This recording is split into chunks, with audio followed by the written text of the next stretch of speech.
Okay.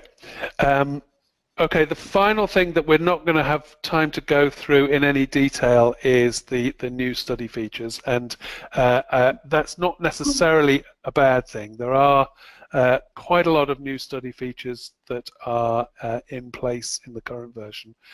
There's quite a lot more that are coming out in the interim version, which we're hoping will be released next week.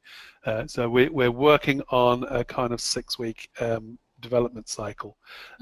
We released some of the study-based features in the current version, but didn't want to hold up the main fixes that were being released for the sake of study features that are not used by most people. So there's some new features in there, and the most obvious one is the studies tab, which is in the search screen. So if you look at the studies tab, you can see that you'll get a listing of the studies here. So if you type, have I got any studies? Yeah. So if you type the name of the study author, it'll list all of the studies in your segment that match that. Except.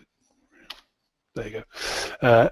And then you can click on the study itself, and that will show you in any of the views. I've still got it here in layout 4, which is usually a bit on the confusing side. So here you get the study and the study details. So this is an unpopulated study, and you also get all of the references that are linked to that study. I'll just show you one of the things that will be in place very soon. If we go back and look for the study called Small, this is one of the things that I think Lindsay raised as a question about merging and deduplicating studies. That's not in place, Lindsay, but that will be in place in the interim release. This is a really good example of where you might want to look for duplicate studies. So there are 3 studies in my register that a lot of these are dummy data, by the way. So this is not. I'm actually in Sam's register, but it's not really her data.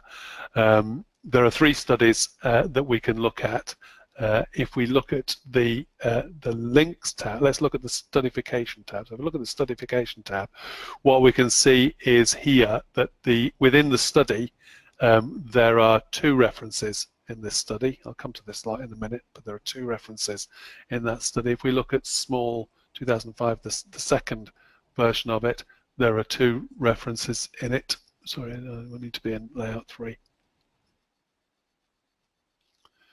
Yeah, so we can either click here or we can click here. If we look at this one, there are 2 references in it. This one, there's 1 reference in it. So you can see that you've got 3 studies, each with a different number of references in them. What you see underneath this listing of the references are the ones that have been matched up as potential references for this study, and ones that you might want to associate with the study. And the way that we find those are, first of all, by looking for studies with that are deemed to be the same, and that's not matched up on study name. So study name is essentially, as far as we're concerned, just an arbitrary label, because study names don't really mean anything in this context.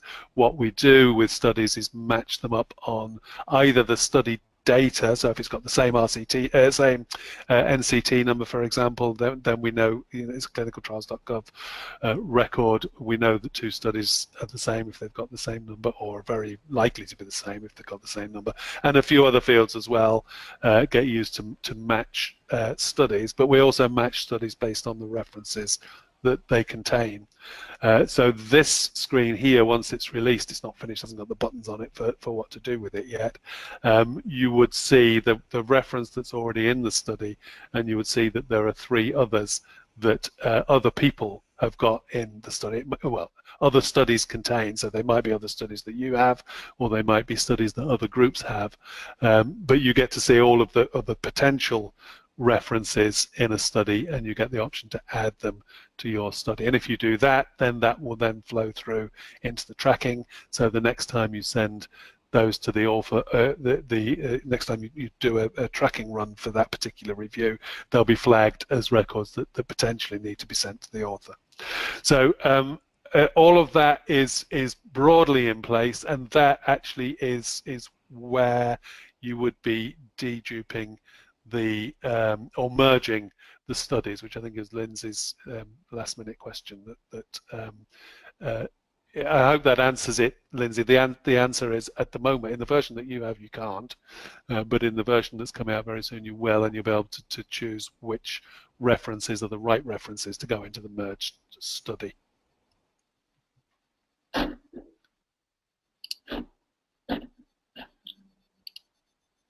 I've got a thanks from Lindsay. Oh, okay, fine. Okay. I think we probably don't want to go any further with that for the time being. Are there any questions? I see that everybody's got their I'm reading the newspaper icon flashing on my screen. So if anybody is still with us, are there any questions? Any? Go ahead. Gordon, it may just be worth quickly answering Lindsay's second question, if you've got a couple of minutes, because it might be quite quick.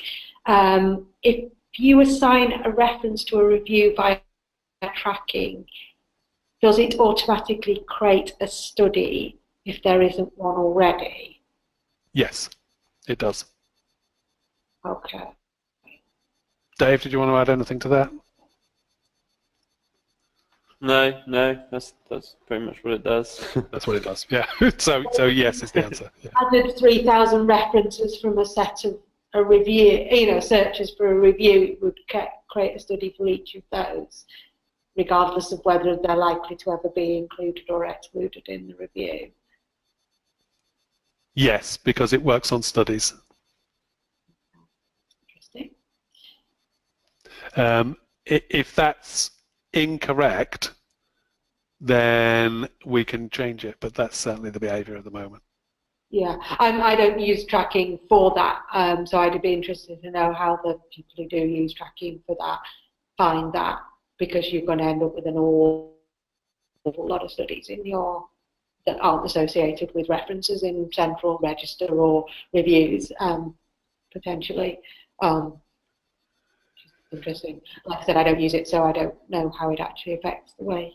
I think it is probably something that it will be useful to have a webinar on, because unless I've got it wrong, there are some groups that would do that anyway. So they would, as soon as they bring a reference into their register, they would create a study for it at import. And in fact, there is an option within import to do that. So Gordon, it's Anne here. I just wanted to add a comment. Really, the only slight drawback, it can be quite slow when you add things to the review, just because it's creating a study for each reference. But it's not that slow, to be quite honest. And just to be aware that might be a reason why it takes a while. But to be honest, it's still pretty quick. Yeah. And I've not found any issues with this, but then I don't work with studies, so it's not a massive issue for me at the moment, at least. You've got a very large segment, Anne, so presumably you've got a study for every single reference in that segment, even all the case theory, systematic reviews, everything. Yeah, that's right. It will be doing that when I add them in the tracking screen. Yeah. I was almost ready to start using tracking, and now I'm I just ignore them. They don't sort of. That was going to be my point. No, they're just there, basically. And if you did at some point want to start using studies and start to merge different records into the same study, then kind of half the work will be done, because the studies would already have been created. Yeah. But if a list, then to start with, they won't appear anywhere unless you choose to show them. So, you know, the fact that they're being created, I take the point. I understand the argument against it, but the fact that they're being created, it shouldn't slow anything down once they're created. Creating them is a computationally relatively expensive process. So Anne's right, it will slow it down a little bit to do that. But once they're created, they're just data points in the system, which you can choose to ignore if you want. Yeah, and I do. Yeah, I think a lot of people do. Yeah.